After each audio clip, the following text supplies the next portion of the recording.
Good morning and good afternoon to some of you on the East Coast. This is Amy Wilson with the Stanford Fund, and I'm delighted to welcome you to this call today. Just a few quick logistics before we get started. We're planning for this call to be about 45 minutes.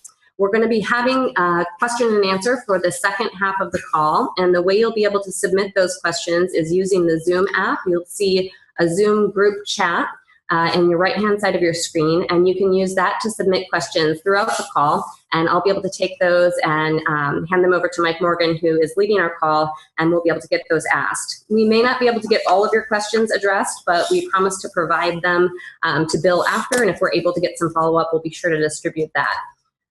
Finally, a note that the lines are muted, so you won't be able to ask questions directly that way, but this call will be recorded, and we'll be sharing the recording out after the call is done early next week. So at this point, I'd like to introduce Mike Morgan. Mike graduated in 1990 from Stanford with his BA in economics and an MA in sociology. He went on to receive his MBA from Harvard and currently serves as the chairman and CEO of Triangle Peak Partners.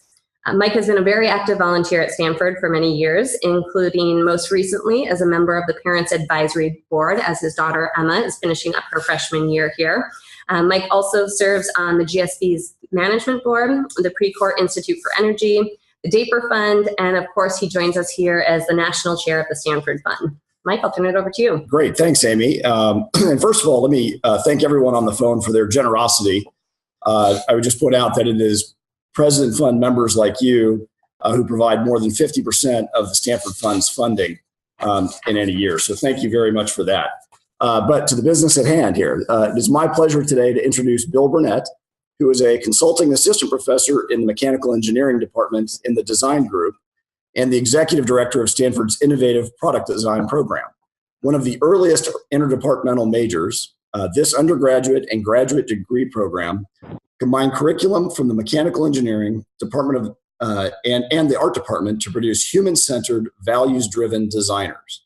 A graduate of the program, Bill has designed a wide range of products from award-winning Apple PowerBooks to something near and dear to my heart, to the original Star Wars action figures.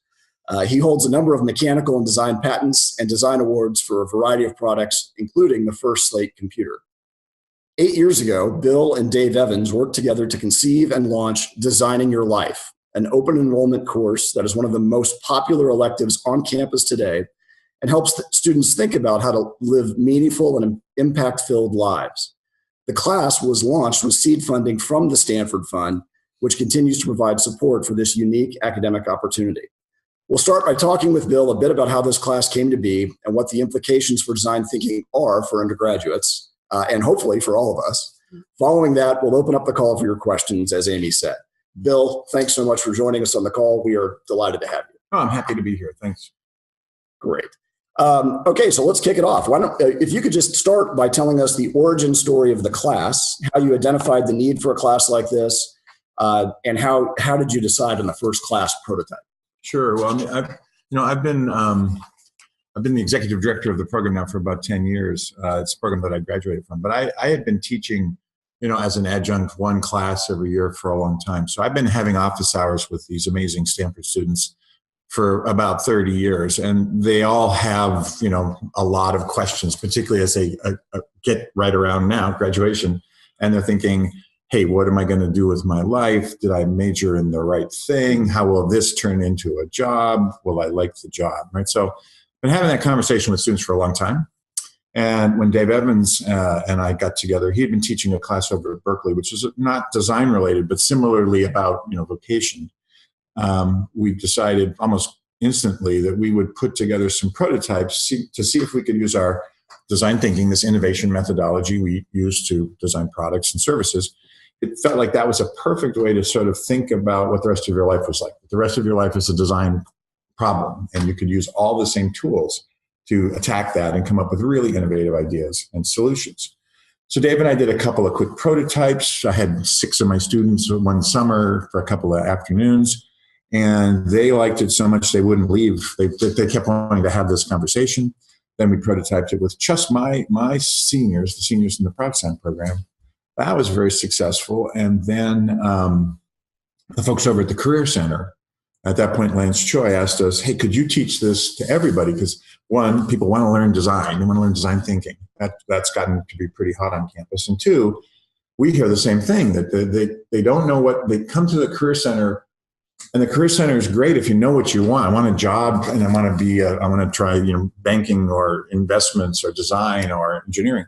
But if you don't know what you want to do with your degree from Stanford, then we don't have much help for them. So first couple of years, just my students. The next couple of years, we started teaching all the seniors.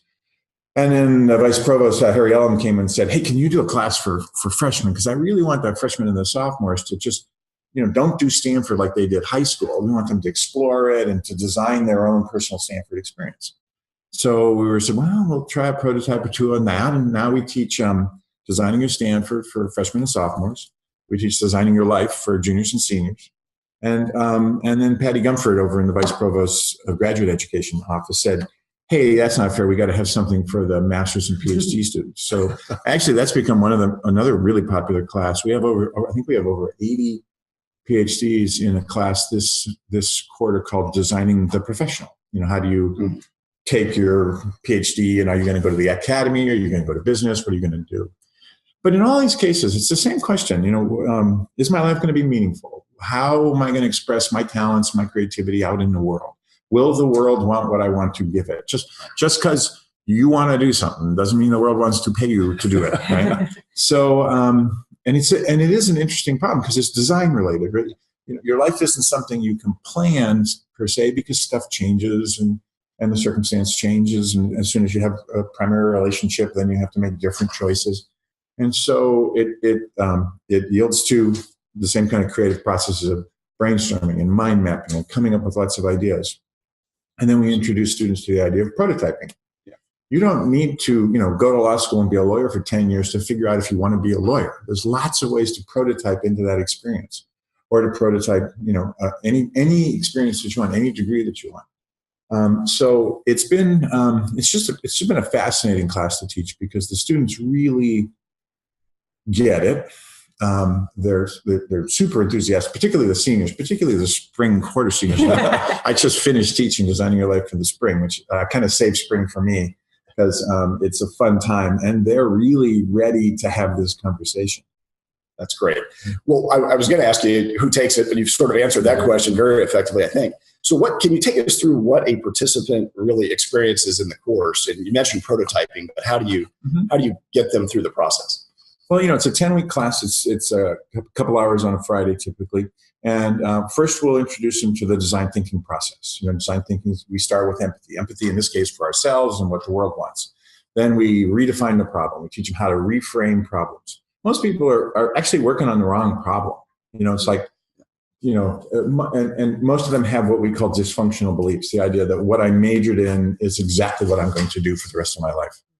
Not true. 10 years out of school, only 20% of the people are doing anything that has anything to do with what they majored in college. Not that it wasn't important what you majored in, that organized your college experience, but just because you got a mechanical engineering degree or an economics degree doesn't mean that's going to be what you are for the rest of your life. What Dave and I like to tell the students is don't let your 22-year-old decide what your 45-year-old is going to be doing, right? Because that 45-year-old is not, is not you. So we teach them about the design process and redefining problems, and we teach them lots of things about brainstorming and mind mapping and other ways to have more ideas.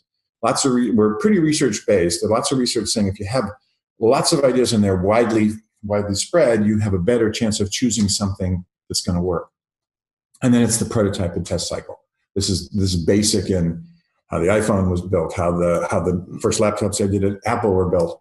To build and prototype and build and prototype. David Kelly is a senior guy in our group who started the D School and started IDEO. He'll say we build to think. It's not to build something like I have an idea, let me build it. It's more like let's just start building things and prototyping things and trying things in the world, because it's out in the world where we're going to discover, is this something that's interesting to me? Does this resonate with me?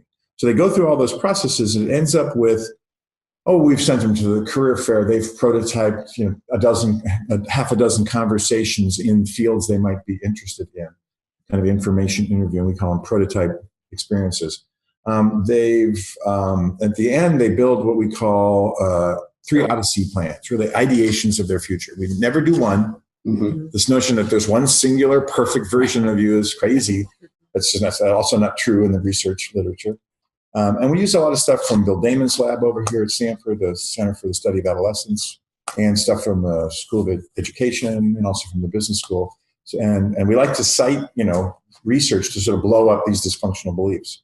They end up with 3 Odyssey plans, 3 completely different versions of their lives. And even if they already know, hey, I've got a job and I'm going to go work in this field, having to come up with 3 completely different ideas, including the one they're going to do, tends to help them, one, feel way more comfortable with their choice. Like, I thought of a lot of things, and you know what? I really like my choice.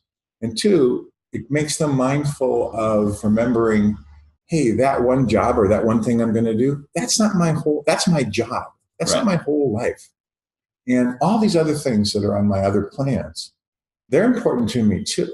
So it helps them build their intuition around these kinds of tough questions. We do some stuff on discernment. How do you build your emotional intelligence and other forms of knowing? Mm-hmm. Because it isn't going to just be logic that makes all the decisions as you go forward. So they leave pretty comfortable. We've done some research. A couple of people from Bill's lab and from the School of Education have done a PhDs on the class.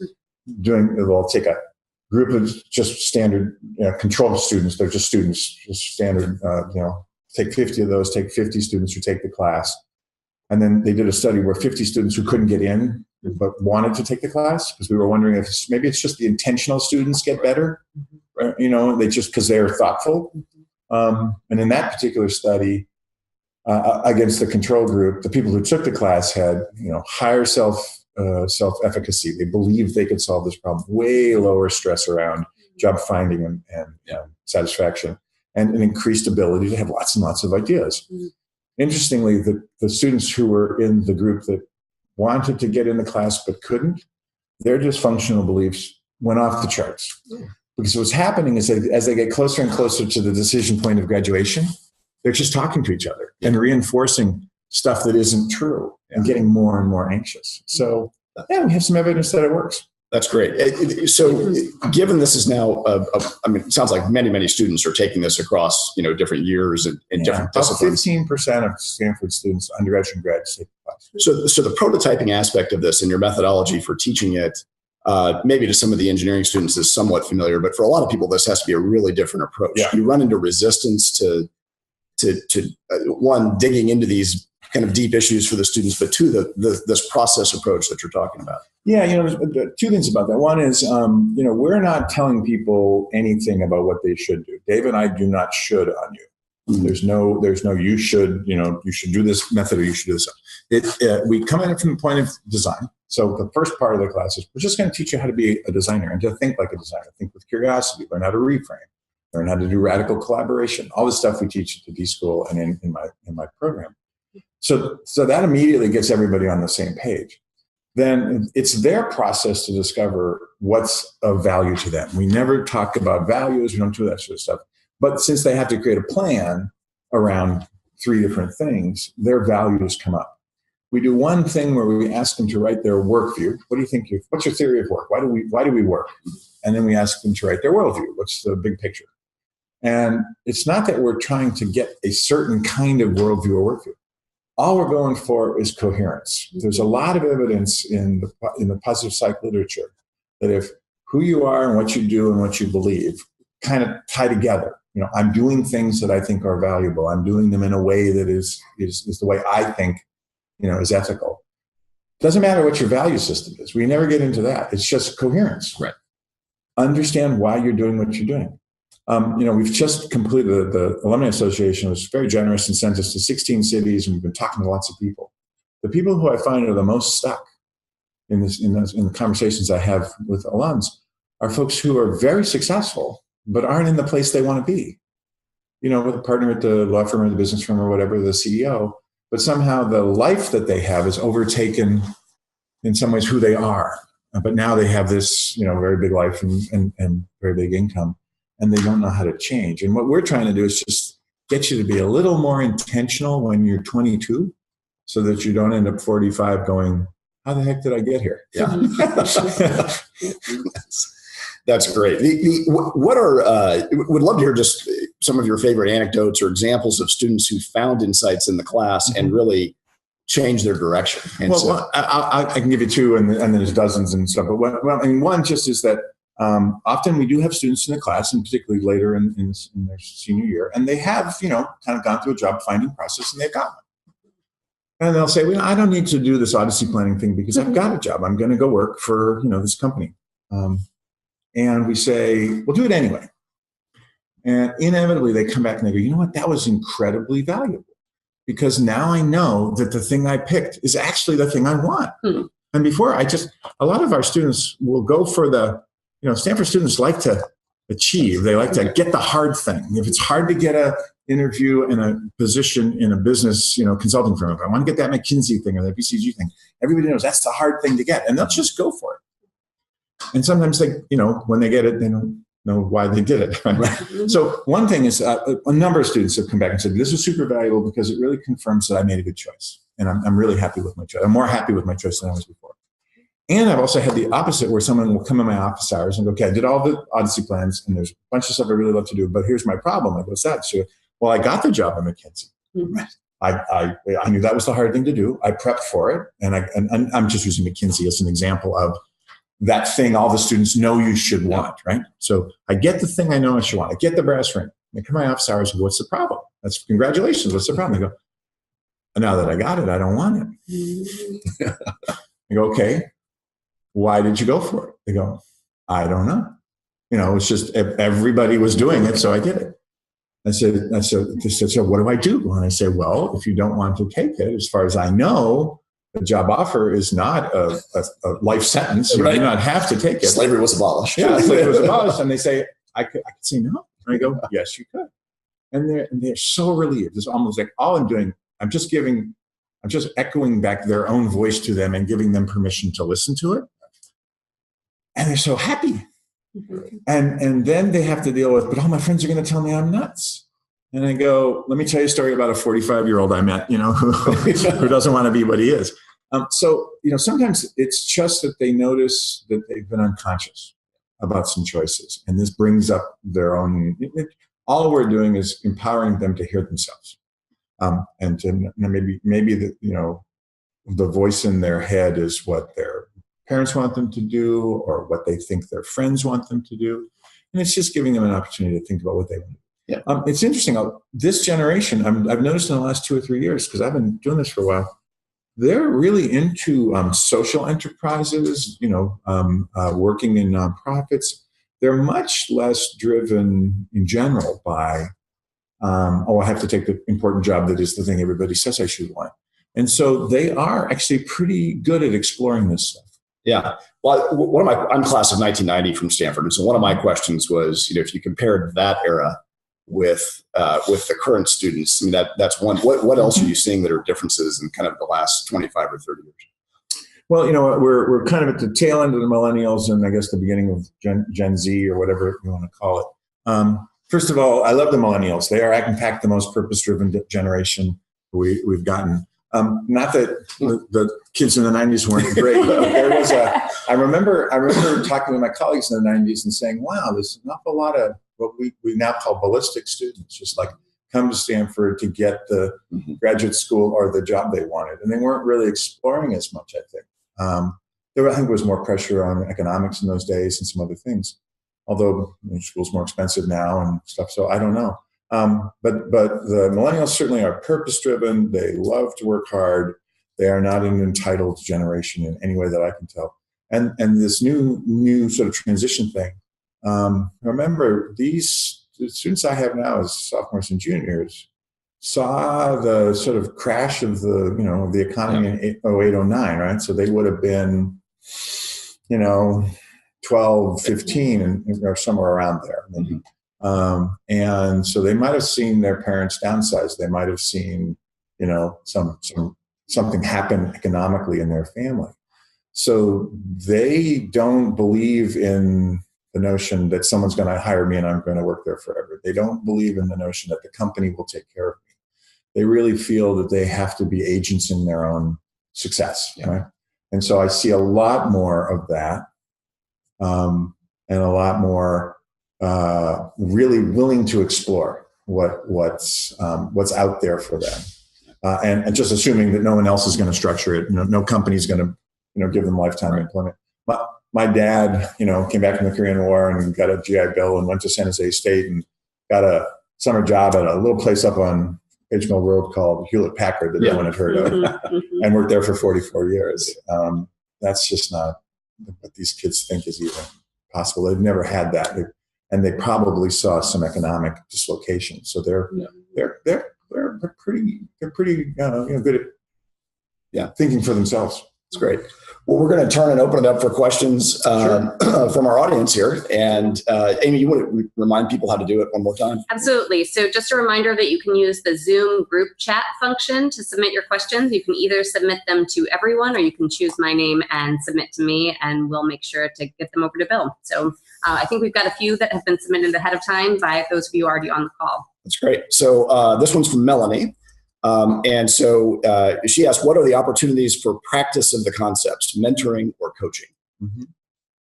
Well, I mean, so the students will practice the concepts by going out and doing their prototype interviews and prototype experiences and coming back and reporting and doing their Odyssey plans. We often bring in what we call mentor visitors, people who have had an interesting career path.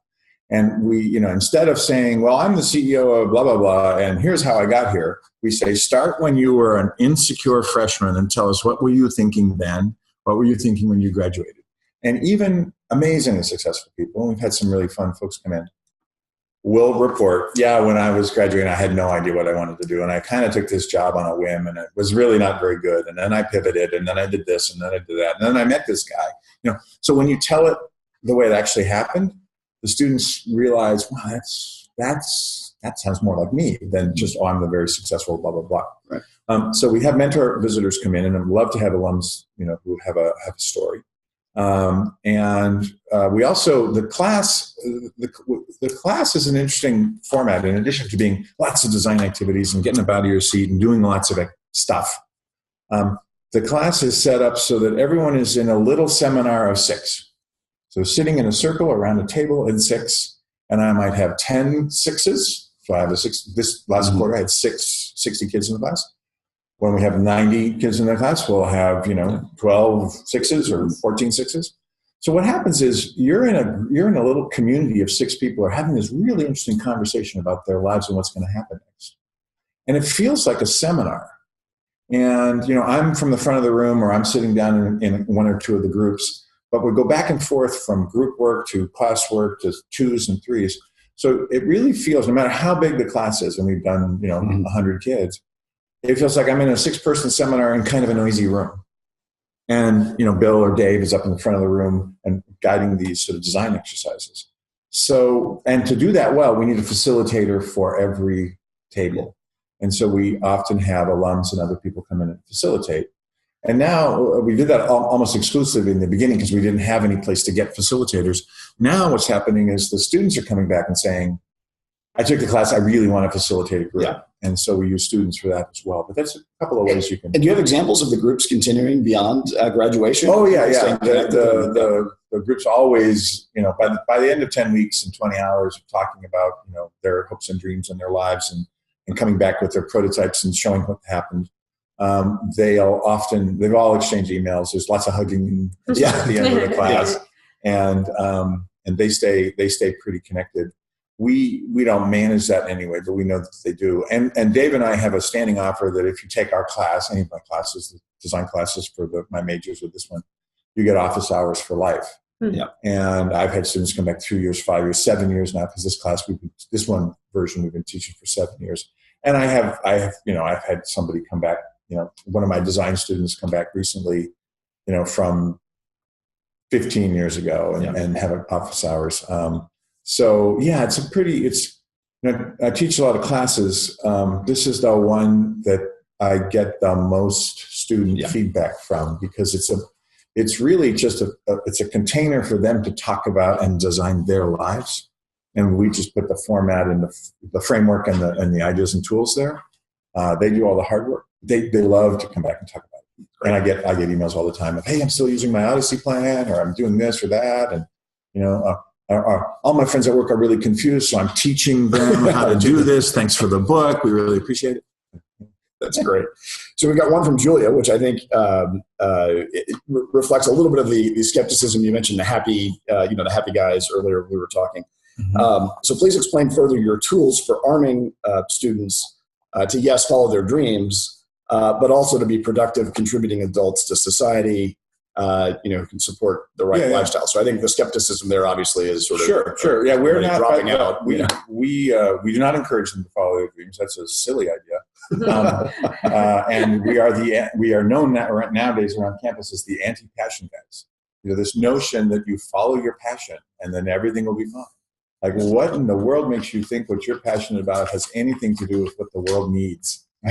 So we are very much not in that domain. We're very much about, look, it's a pretty modern idea that your vocation, the thing you do for money, and your avocation, the thing you do for love, it's got to be the same thing. Like, I got to get all my intrinsic psychological rewards from my job.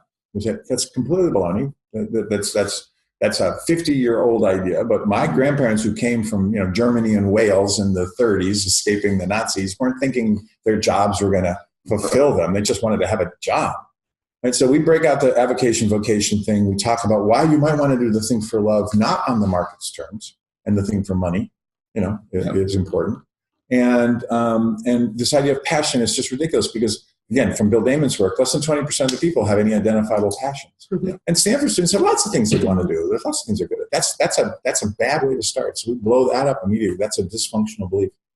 They have to. We want them to find ways to be effective in the world. Now, you can decide if money is part of that equation or not. But most of them are pretty practical.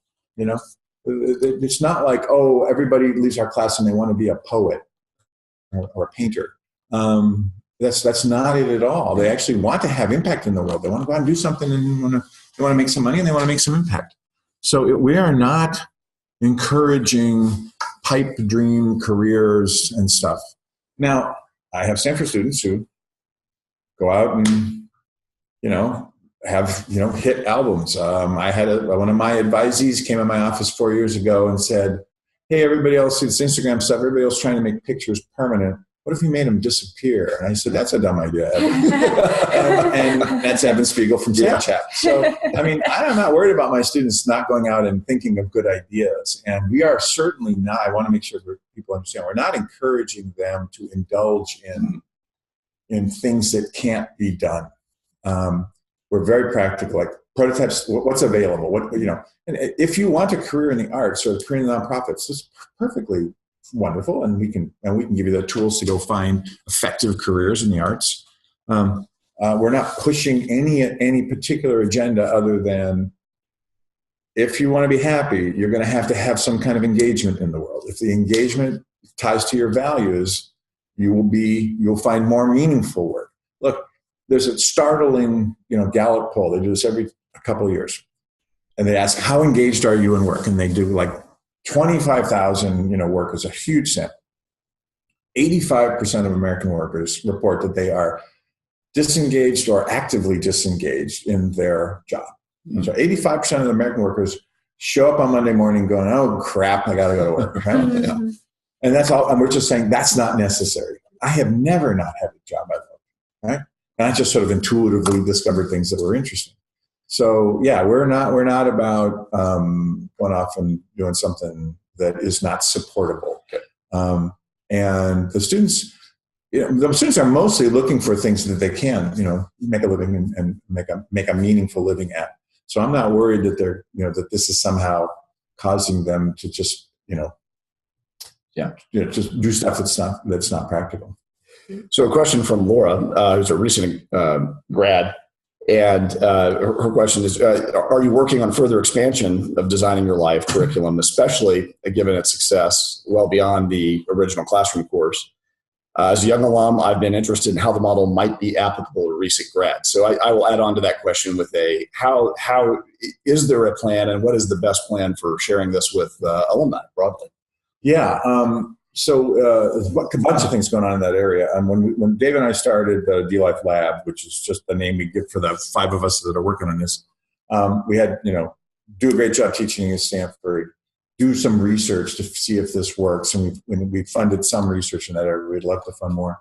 And then transfer this, out of this wonderful little enclave, because we wanted to have more impact.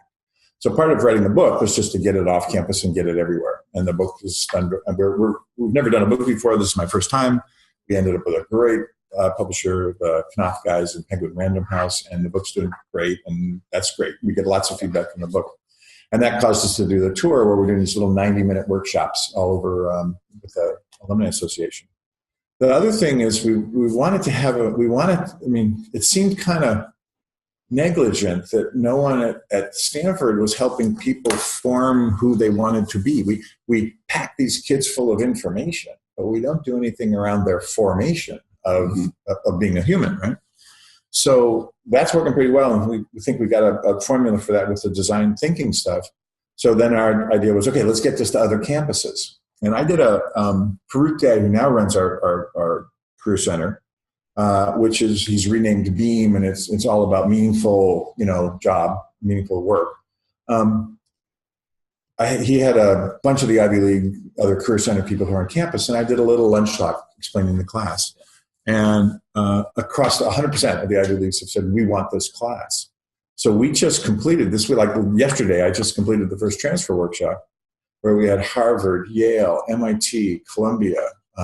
We had SMU, and then we had Cornell, and then we had a couple of people from the Cal State system. The Cal State community college system is 400,000 students in California alone. And if we could get this embedded in those schools, and not just the prestigious schools, then we could have an even bigger impact. So we have portabilized our it's kind of hard to teach this class because there's a lot of design in it and there's a lot of activities in it. Mm-hmm. It isn't like you stand up and lecture. I mean, it's 6 or 8 different activities every session. But we've come up with a way and we just taught Harvard, Yale, MIT, Dartmouth, and the other 10 schools how to teach it. And they're going to go back and roll it out at their schools. So we're hoping to have a big impact across higher ed. And then Dave and I are doing workshops. We do workshops for corporations. Yeah. We do workshops for other people just to, we'd like to test the ideas on sort of mid-career folks, people who are 30s and 40s and maybe things are great, but they want to make it better, or it didn't turn out to be what they wanted, or they're done with it and they want to pivot. So that's an interesting point to kind of start applying design tools. And then certainly people who are approaching the end of whatever their first career was, and they're looking for their encore career. There's a phrase, people are moving from the money-making side of their career to the meaning-making side. We meet a lot of Stanford alums and other folks in their 50s-ish, late 50s, and they're thinking, okay, I did the corporate thing, that was great. Now I want to do something that really gives back to the community, or I want to do something that's more around the things I'm really interested in. I want to work with kids. I want to work with nonprofits. I want to work with something. So those transition points are great times to have these design tools. Yeah. And we're trying to get them out to everybody we can. We did a workshop with the AARP. We may do more stuff with them. And certainly the Alumni Association. We're going to do a little online thing with the alumni group. They're going to film a little 1-hour workshop-y thing. We're doing that this summer. We do have one class online with a group called Creative Live, which is, you pay for the online class. So we're trying to get it out to as many places as we can. In the university world, we're just giving it away because we want everybody to take it. In the corporate world, we like to charge corporations lots of money. That's good. Well, great. Well, our final question is from Shane, and I'm going to add an addendum to this question as well. But the question is, how has designing your Stanford changed the undergraduate experience? Have you seen quantifiable results? How could the program evolve? I'm going to broaden that a little bit into your view on what undergraduate education really ought to be in the future, because Stanford's commitment to broad liberal education, the increasing pressure on students to get skills that are applicable in the workplace. You seem to have a great point for that. But how has DYS changed the undergrad experience, quantifiable results, and what that implies for undergraduate overall? Yeah. I mean, I think, Stanford did the Big Sioux study, and then they changed the whole undergraduate program from, the old distribution requirements to ways of thinking, ways of doing, which I think is fantastic. And one of those ways is everybody has to take a creative expressions class. Everybody has to design or build or sing or dance or do something. They have to not just do a critique of a piece of art. They have to do art, which I think is amazing, because that's Stanford basically saying it's not about more STEM. It's about, if you want to be a leader in the 21st century, you need to be a designer. You need to be a creator, which I think is absolutely true. And so I'm supporting that in my program by taking a class that's been around for a long time. There may be people out there listening who took ME 101 visual thinking, right? And your daughter just took it? Yes, sir.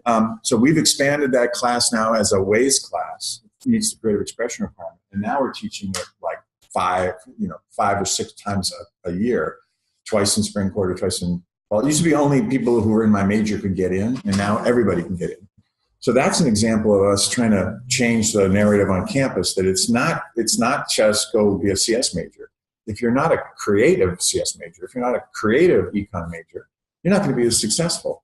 And this is David Kelly's idea. He wrote a book called Creative Confidence, that we want to give everyone on the campus a sense of how to re-engage with their creative skills. Everybody's creative. Just you can be as quantitative as you want, but the most successful scientists I know, the most successful researchers I know, are successful because, not that they aren't, everybody's good at scientific method and coming up with a hypothesis and the data. It's what question you ask. And what question you ask is driven by your insight, which is a combination of massive pattern matching, intuition, reading broadly. So you have to have a liberal education, even if you want to be a great, programmer, even if you want to be great at anything. Steve Jobs, took calligraphy because it's all about engaging all of our ways of learning and all of our ways of knowing. So we're just surfing right on that trend. And I'd love to be able to, we've just started a new thing called the Visual Instincts class, where everybody has a social media presence now. Everybody's out in the world somehow, but their graphic design skills are crappy. Their visual design skills are crappy. So the Matthew Chews, who runs the Arts Initiative, and Harry Ellum, who's the vice provost, said, hey, could you help Stanford students learn about visual design? So we've just started a program in that.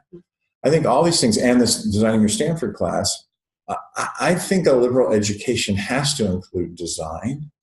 I think that, it used to be the old liberal education was you learned the great books and you learned a language and you walked and you did a tour of Europe and now you were a really educated, mostly man in those days. But I think now you learn a couple languages, and one of those should be a programming language, because you need to not that you'll be a programmer, but you need to not be afraid of it. It's just another way of expression. I think President Hennessy said a few years back before he left, interesting problems lie between the disciplines. We got to do more of that kind of work, and that to be a leader in the 21st century, you can't just manipulate information. You're going to have to design systems and design stuff. So our method, design thinking, which has been around since 1963, I mean, this is not, the D-School's kind of new, but we've been doing this for a long time, is a very accessible way for people to learn to be creative. And once they've taken 101 or Visual Instincts class or one of our other design classes, or if you're a graduate student, take a class over in the D-School, they come back and they go into David Kelly's office and they get all emotional. They go, wow, I didn't think I was creative, but now I've taken this class and I feel creative again. So I think Stanford's exactly in the right place on this. I think there's a really kind of interesting leadership to say a creative expression should be part of the liberal education. I think that's absolutely true. And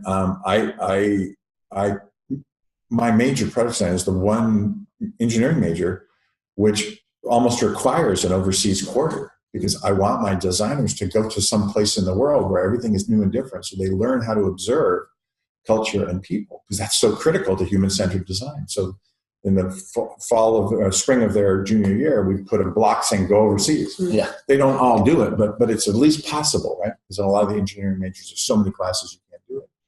So we are in design, David Kelly, myself, the whole group, very big supporters of the liberal education, because that makes better designers, it makes better engineers, it makes better doctors, it makes better programmers. I mean, look, half of the issue in in computer programming is building a user interface that someone can understand and use. It doesn't matter how good your software is if no one can use it. So, the CS guys are great. They're all on board with the human-centered design stuff and interaction design, the things that we've been working on for years. So, I don't have any statistics specifically on how DYS has impacted the undergraduate experience, but I know it's becoming more and more popular to take that class. It's interesting when we did our need finding on the seniors, it was really clear. Help us graduate and find a job. They had pain, so we could apply our tool to that. When you talk to freshmen and sophomores, you go, "Hey, what do you want to work on? What's your problem?" They go, "I'm good. I'm at Stanford. Life is great. I got a little duck syndrome, maybe. I got a little bit of pressure."